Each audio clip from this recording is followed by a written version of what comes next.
Salute to you all. The brave never fall. Self-love through freedom and connection. So feel free to connect to The Brave Never Fall on these social media platforms. If you find anything of value in this following podcast, hit that like button, subscribe and share, and support the Brave and Bold tribe, growing one purposeful soul at a time.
How are you feeling? Take a moment to do a self-check-in for yourself. How are you feeling mentally? How are you feeling emotionally? How are you feeling physically?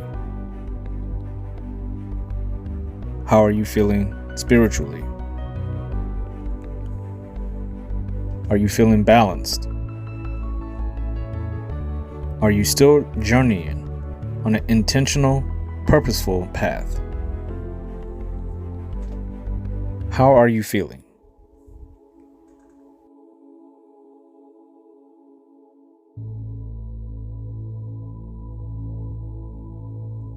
Balancing yourself is a healthy daily practice that will reliably keep you in harmony with your entire mind, body, heart, and soul. Clear your mind. Take a moment of silence for yourself right now in the moment.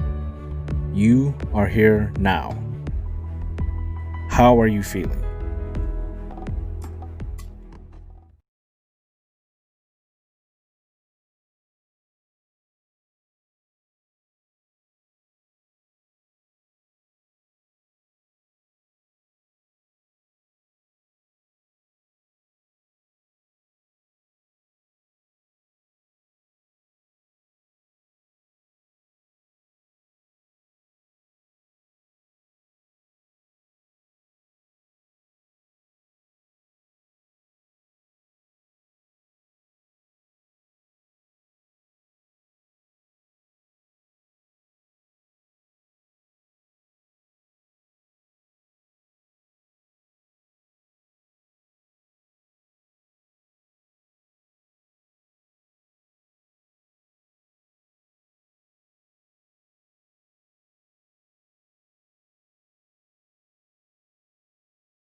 Love is your genesis, your illumination, your birthright, and your peace.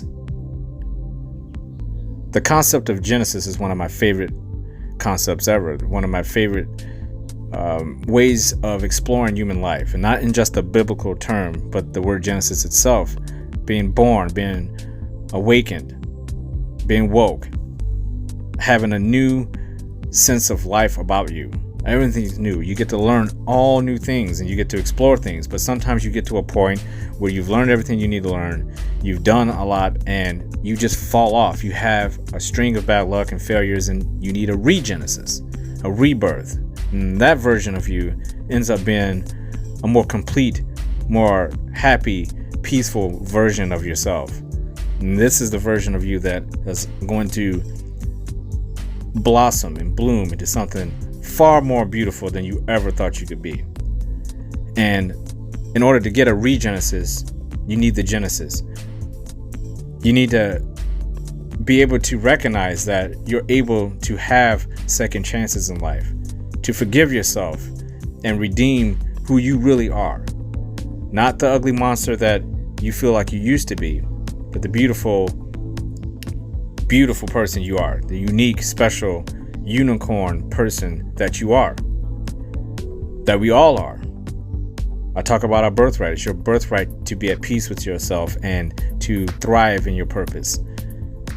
And when you can do all of that and focus on who you are, and you ground yourself in self-love, that rebirth, that regenesis is a beautiful thing. It will illuminate who you are. All the great things about you will shine, and you'll be at peace, because it is your birthright to shine and to be who you were meant to be, redeemed in your regenesis.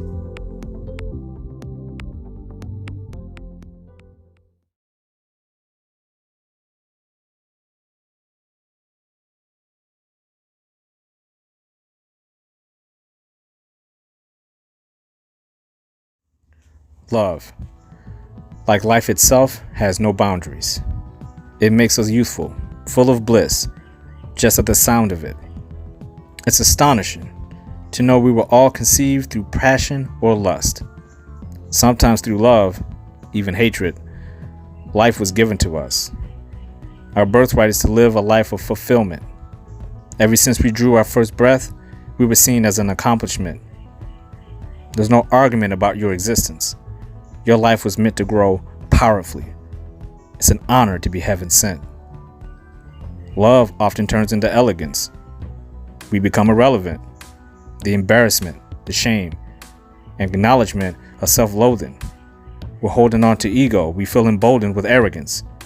In bold print, your name, the certificate of birth. With indelible ink, you have a rightful place on this earth. Love can be painful. It hurts. Yet it can save the ones we hold dear. We can only blame ourselves for our own fear. Every moment counts. Every minute a new year. If you don't know yourself, you don't know why you're here. It won't be clear until we disappear. A life of meaning manifested in every tear. We are powerful. We are here. Now is the moment to secure the next. We are free of self-hate. No more enduring chains on our necks. Love is all. Heads up, shoulders back, stand up tall. Own up to what's holding you down. Rise when you fall. Self-love is ringing. No pause. Answer the call. Accept responsibility and ownership of love. The brave never fall. Salute to you all. We are free to live our lives connected to those we love and have turned our lives into blessings. The true test is, can we live as a gift? Are you living to love and loving to live?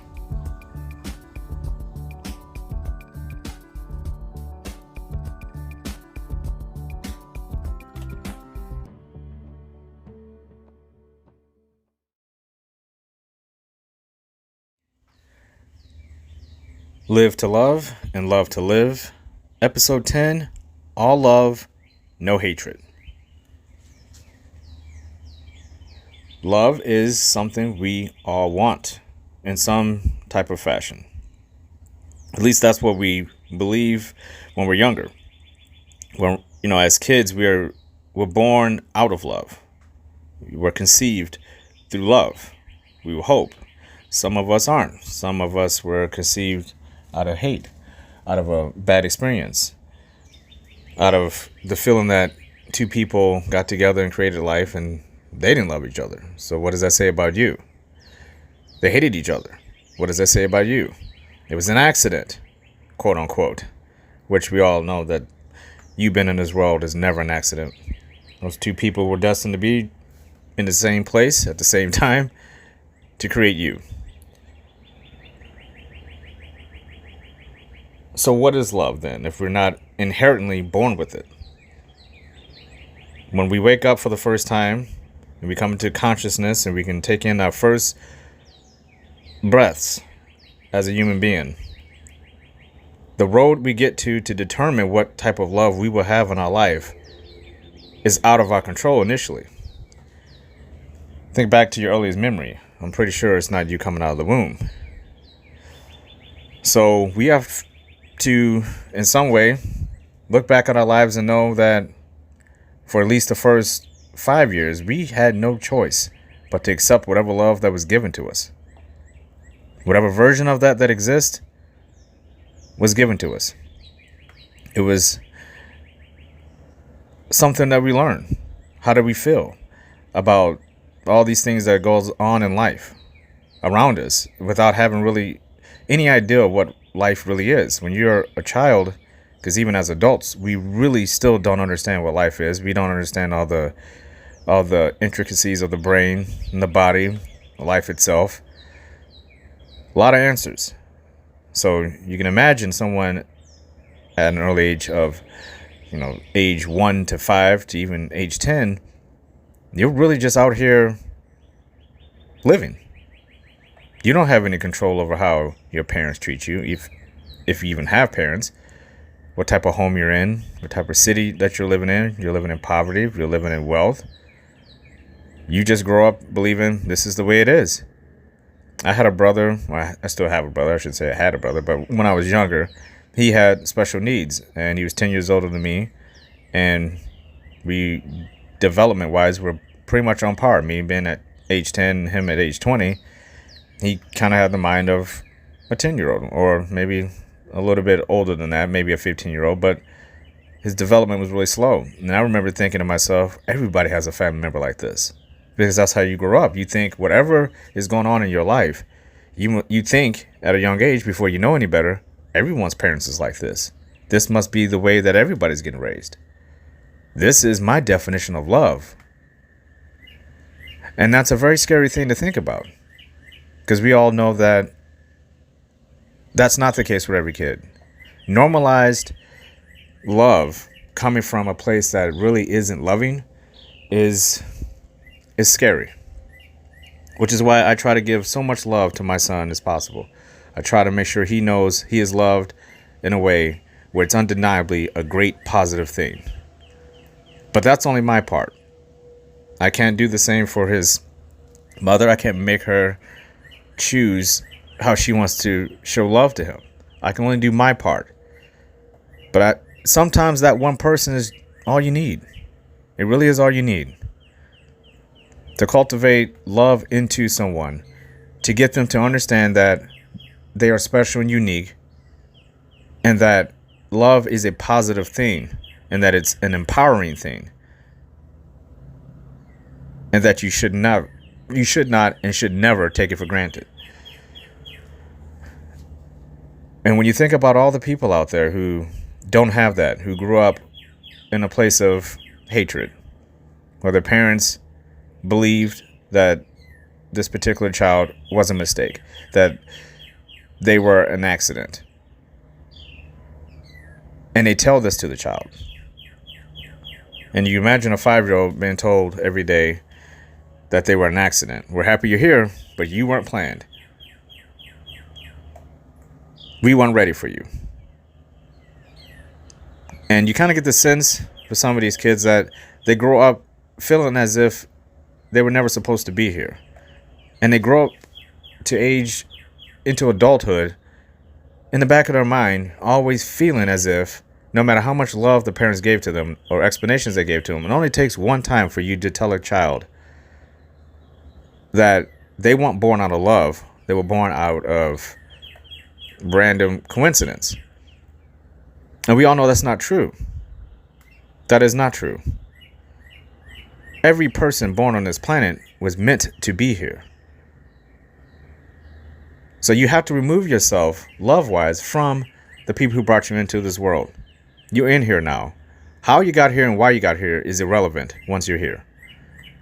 And that should be the mindset of the parents, but let's take them out of the equation. You're old enough to understand. If you age to adulthood and you can look back and say, okay, I understand that I was meant to be here.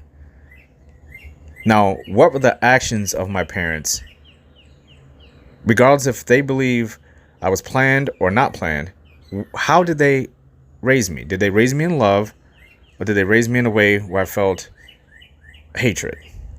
Or maybe there's some gray area there. It's hard for a lot of people to understand what love really is when you haven't been raised in an environment where a good example of love was there. Because there is love everywhere. You can have love for everything. People love their dogs and their cats. So there's a different level of love for everything out here. People say they love their car. They love those cookies that the neighbor brought over. So when you think about it like that, love is a word that can be just thrown around like the word the. What is the difference? People use it so readily that the true value of it means absolutely nothing coming from someone's mouth without action and purpose and passion behind it, and compassion and empathy. That's why when you're with someone, you feel that they love you more than they could ever tell you. And that's what makes love so valuable. The higher the value comes from the feelings. It's not coming from the word itself. The word love is a word. Let's separate the word from the actual feeling of it.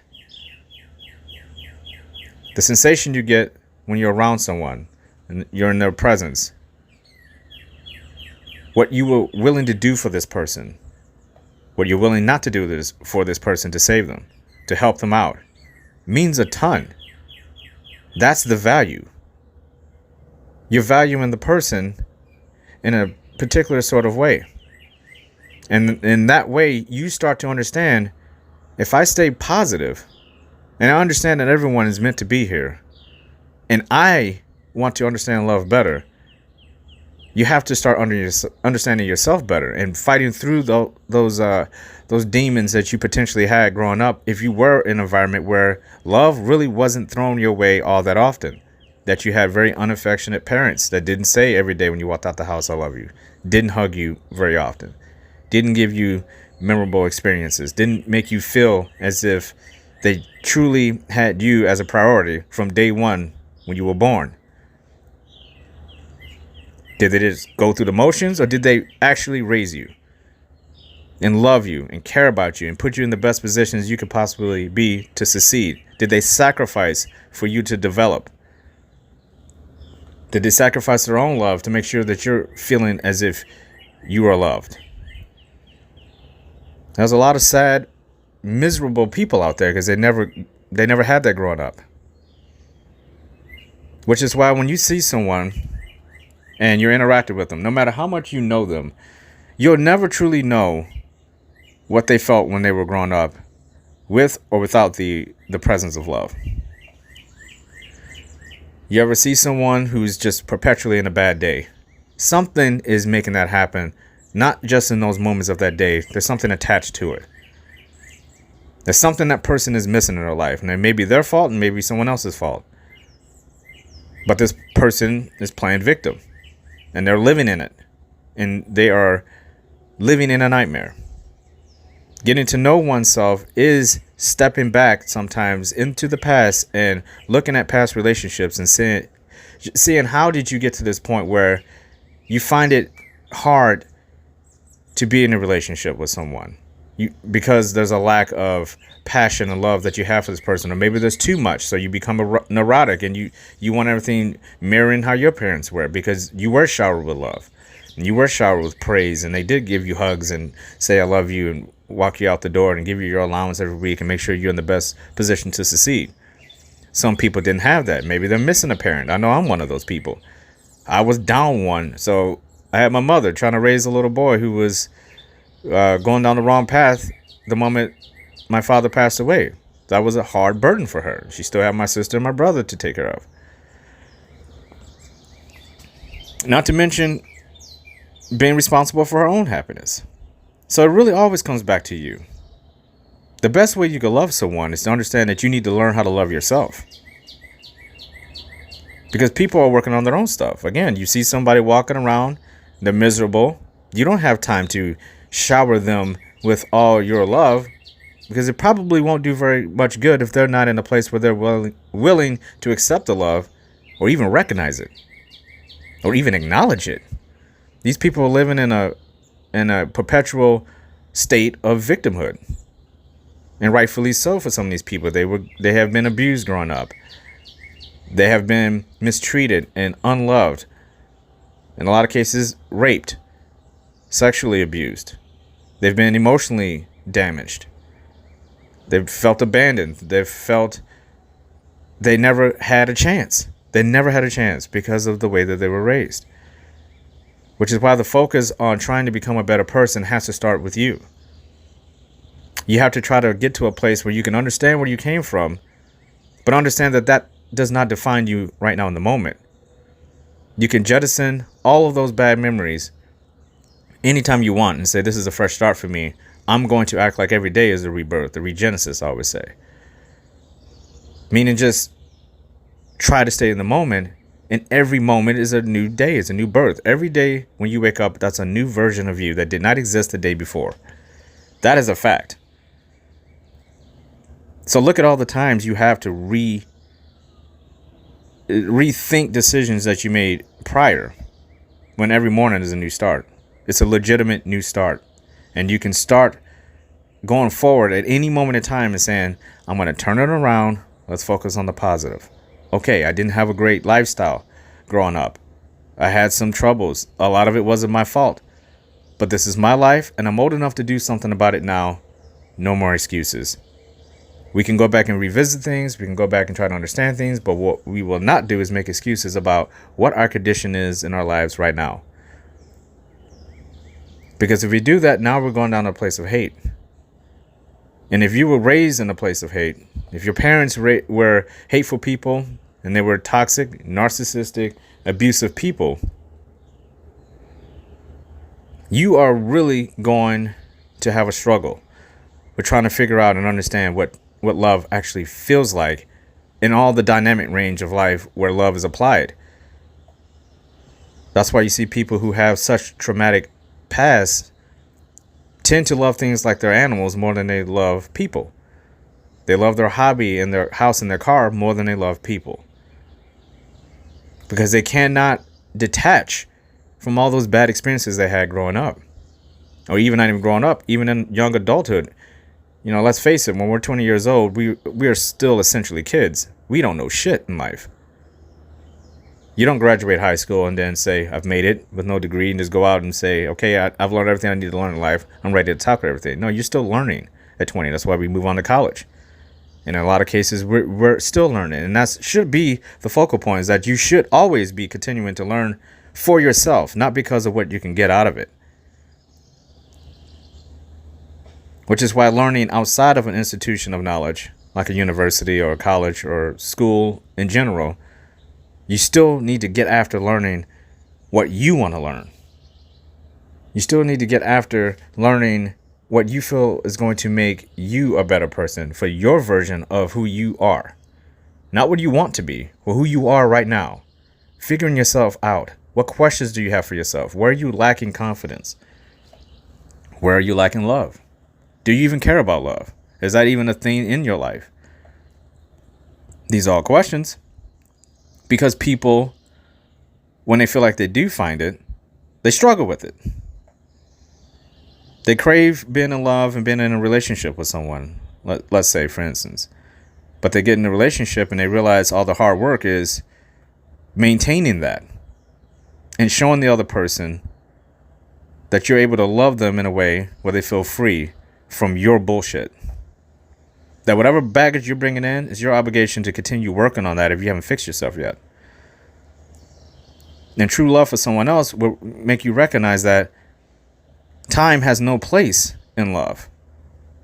Love is transcendent. Time is transcendent. It's not something you can go and pick up. You cannot go pick up a bowl of love. No more than you can go pick up a bowl of time. The only thing you can do is love through your actions. Your absence of hatred. People don't focus on that aspect of it. People want to say, look at all the good things I'm doing for you. But they don't want to look at all the bad things I'm doing for you. Look at this area that I have not worked on yet. but I want you to love me. But I don't really want to work on that stuff over there. I just want to work on the good things about you. I want to present all the good things about myself. And if the other person is not doing that, now you have a problem. You have a tug of war with a bowl of love. There's an ebb and flow to it.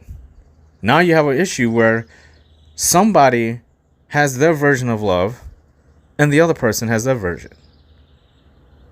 And if those two things aren't aligned, you're going to have some serious issues.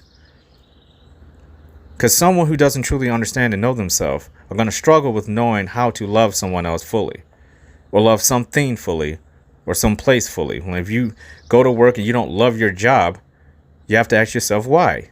And that's no different than if you're in a relationship. Why are you in the relationship? Are you really in the relationship for just yourself, or are you trying to really align with someone else?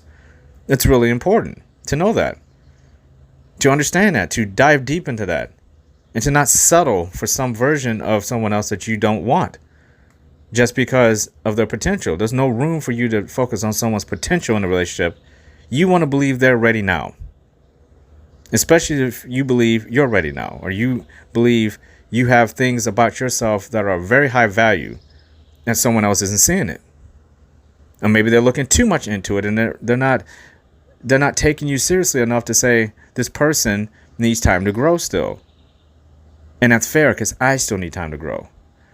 We don't ask ourselves those questions. We don't even give ourselves enough time to love our jobs. How many people go through college, get their degree, they work their job for 2 years, and then they're doing something completely different that they didn't even need a degree for, and they're super happy? We see this all the time in life, and that's because you can't force your way into loving something.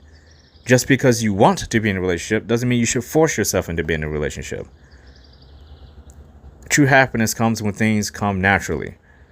And when you can take a leap of faith and understand that when you're in a relationship with anything in life, it's going to have some ups and downs. You may not be able to keep it forever.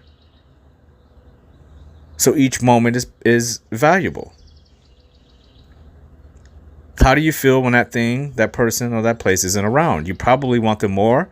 And if you don't, you probably don't care all that much. If you're thinking to yourself, I don't really miss this thing, this person, or this place when I'm not around it, I'm not even thinking about it, then why is it in your life?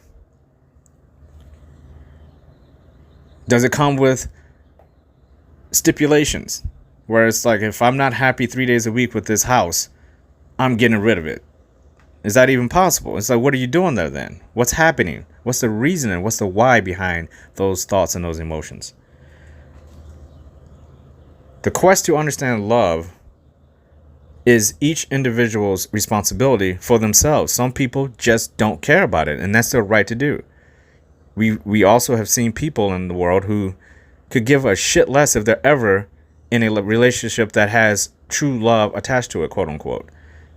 Meaning, like, they don't care if they ever get so deep in a relationship where they're just in love. Being in lust for some people is that's what they do. And that's their right. It's your birthright to love in whichever way you want. Again, we were brought into this world. We were not given the right to choose who's going to raise us with good examples of love. And you can have the best childhood ever. It's still your responsibility to determine what you want for yourself. What level of love are you willing to commit to something? And if you start to go down the wrong path and you start turning dark and now there's hatred in your heart, you have to own up to it and figure it out for yourself. Or you're going to find yourself alone. And some people want that. Again, everyone walks their own path. We don't get to tell people you should have made a right turn back there. That is their choice. The people who are aligned with you are going to make turns with you without you having to suggest where the paths are going to go. You don't have to give someone a heads up and say, I've been down this path before.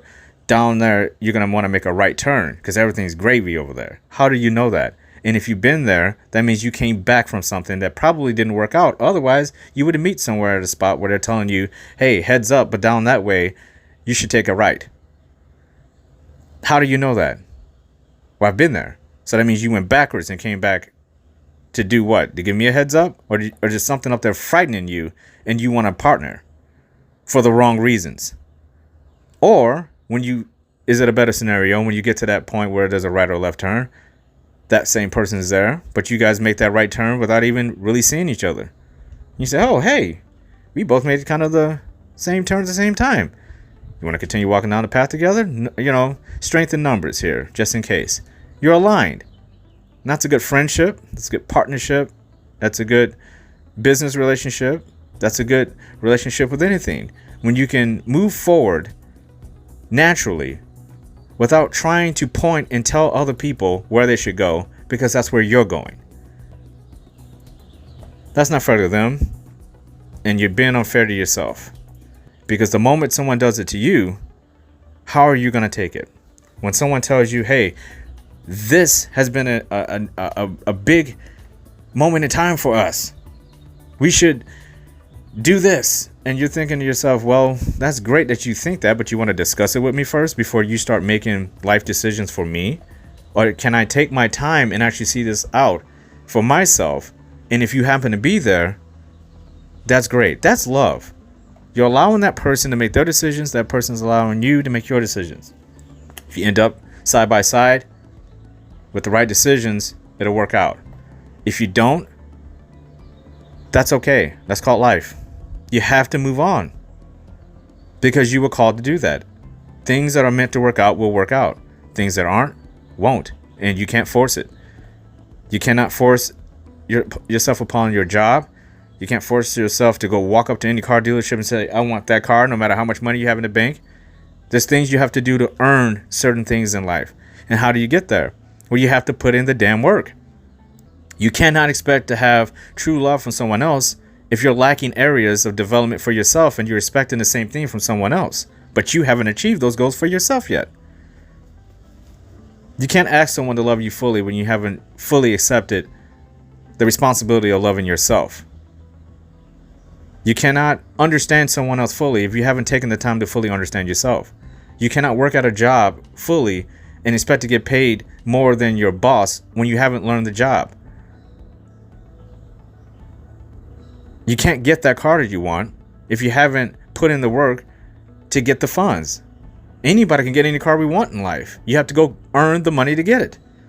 That's your responsibility. No one's going to drive up to a house that was built for you and you didn't have to pay any money, in a car that you didn't have to pay any money for, and then stick your spouse in there and say, hey, you've got it. We thought we would just do this for you because you've earned it. You haven't done a damn thing, but here's all these nice things that you don't even know how to maintain because you didn't put in the work to get them in the first place. So odds are, even if people planted all this stuff on you, you're going to lose that house eventually because you don't know what it takes to get that. You didn't earn the right to get that car, and you certainly didn't earn the right to get that loving spouse. You will not keep them because you didn't understand what it takes to draw in these positive rewards out of life that we are not entitled to.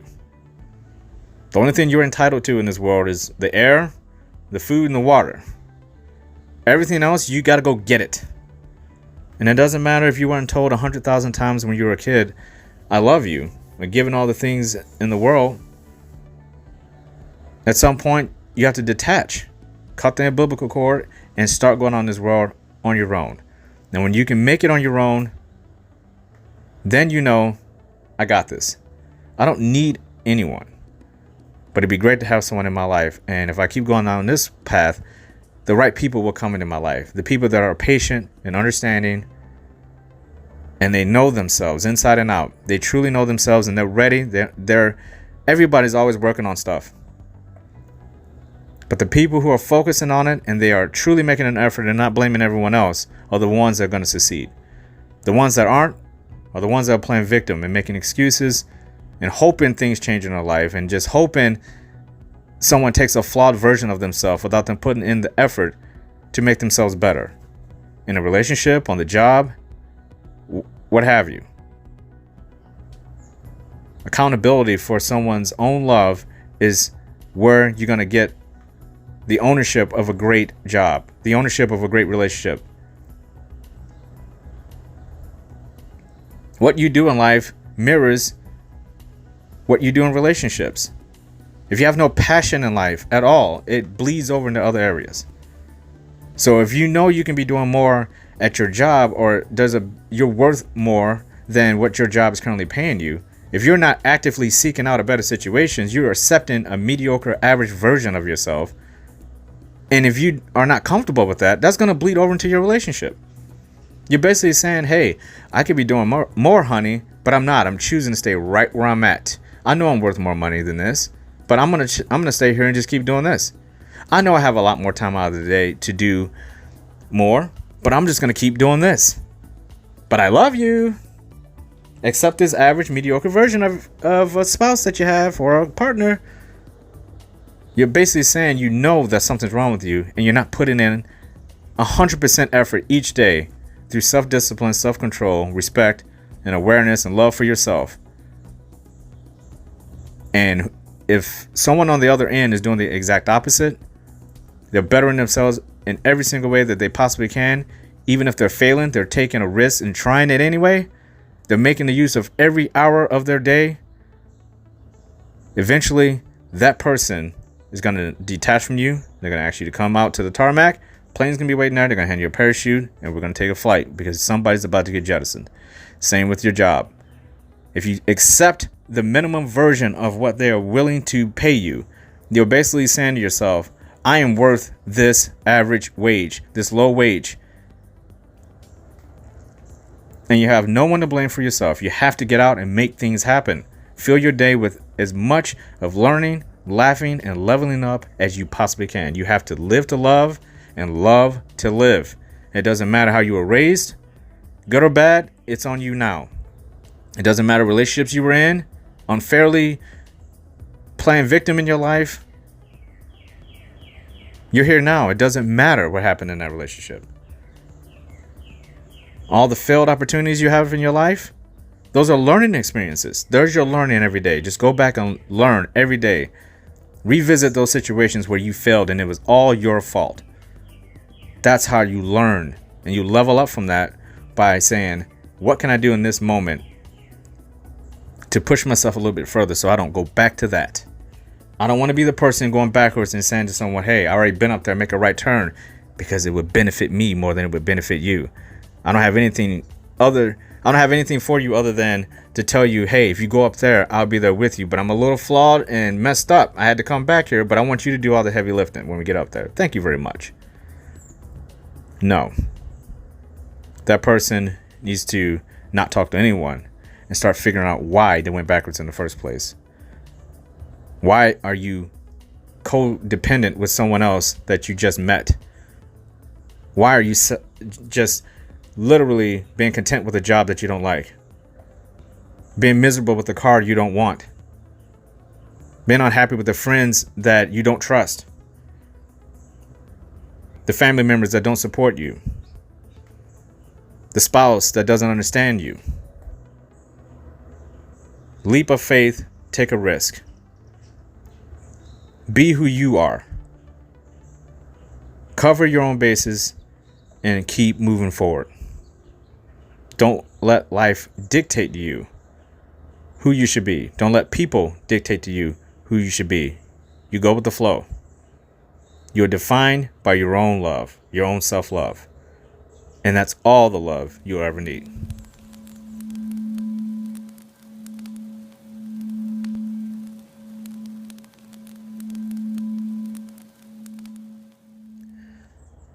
Your mission for today is to focus on the things in your life that are currently there and ask yourself how you got them, why you still have them, and do you want them still going forward? If you could change any of those things, what would you change and how would you change them and what would you do about it? That's your mission. What are you willing to do in the real time, in the moment, right now, to change something that's been constant in your life that you claim that you want?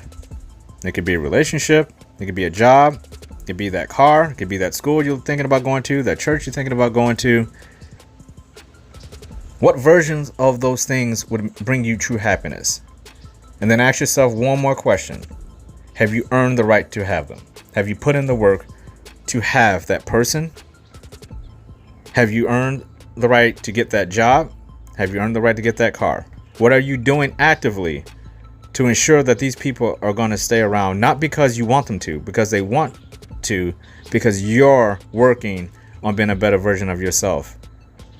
And that you're accepting of them the way that they are. And that you're moving forward in confidence for yourself, not for them. They need to see that you have self-love for yourself. And self-respect, self-discipline, self-control, self-awareness of everything that you do. So ask yourself that. Of all the people, places, and things, why do you still want to hold on to those things? Those people? And be honest with yourself. Have you earned the right to keep those things in your life? And can you upgrade and level up and put in the work to get exactly what you want out of life? Or are you going to continue down a path of being miserable for yourself because you haven't done enough work on yourself to justify having that person in your life, that place in your life, or that thing in your life? This is your day. You are here now. These are your moments. You own them. You are brave, bold, powerful. You do believe in yourself. You know you have more in the tank. You know the glass is half full. There is still more room for improvement. There is no end. Believe, believe, believe in yourself. You do believe in yourself. You do believe you can do whatever it takes to get the job done. You don't procrastinate. You don't embellish. You don't lie. You're true to yourself. Peace is in your mind. Peace is in your heart. Peace is in your body. It is definitely in your soul. You are greatness. You have purpose. Intentful purpose. You are here for a reason. You are ambitious. You are loving. You are kind, empathetic, compassionate. You are self-love. You have self-control, self-respect. You are joy, peace, freedom, happiness. You are connected to everything in this world and in this universe. And if no one has told you this today, I love you. You deserve to hear that. Salute to you all. The brave never fall. Learn, laugh, and level up.